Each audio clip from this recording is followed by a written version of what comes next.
সর্বদা সপরিবারে মন্দিরের সঙ্গে সদস্য থাকেন তিনি। তো দিদির জন্য আপনারা ভগবানের কাছে প্রার্থনা জানাবেন, তিনি যেন পরিবার পরিজন নিয়ে অনেক ভালো থাকেন। শ্রীমদ্ ভাগবত গীতা গ্রহণ করার জন্য বিনীতভাবে অনুরোধ জ্ঞাপন করছি আমার পরম শ্রদ্ধাভাজন দাদাশ্রী শ্রীরাম গান্ধী ধর্মোদয় সজল হাওলাদার মহোদয়কে সম্পূর্ণকে অনুরোধ জানাচ্ছি শ্রীমদ্ ভাগবত গীতা গ্রহণ করার জন্য। জগদীশ দাকে অনুরোধ জানাচ্ছি আমাদের সঙ্গে দাঁড়িয়ে শ্রীমদ্ ভাগবত গীতা গ্রহণ করার জন্য। প্রথমেই গীতা দান করার জন্য অনুরোধ জানাচ্ছি স্বর্ণা রানী, বাড়ি বরগুনায়।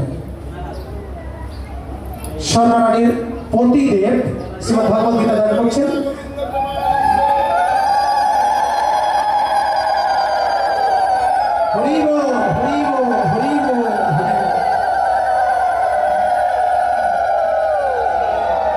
শ্রীমদ্ ভাগবত গীতা দান করার জন্য অনুরোধ জানাচ্ছি শ্রী অনিল চন্দ্র দাস। শ্রীমদ্ ভাগবত গীতা গ্রহণ করছেন সজল হাওলাদার মহোদয় এবং অত্র মন্দিরের একনিষ্ঠ ভক্ত জগদীশ দাস।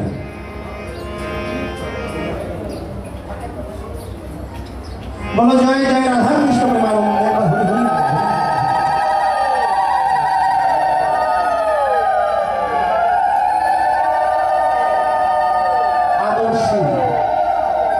আদর্শী অত্যন্ত আদরেই যিনি রয়েছেন মাতৃকরণে আদর্শী শ্রীমদ্ ভাগবত গীতা দান করছেন, গীতা গ্রহণ করছেন সৃজন দাস সজল হাওলাদার মহোদয় এবং জগদীশ দাস। বলো জয় জয় রাধা কৃষ্ণ প্রেমানন্দে।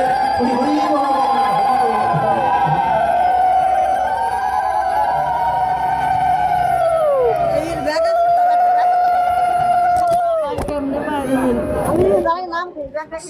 আমাদের অত্র মন্দিরের দাদুর কথা তো সবসময় বলে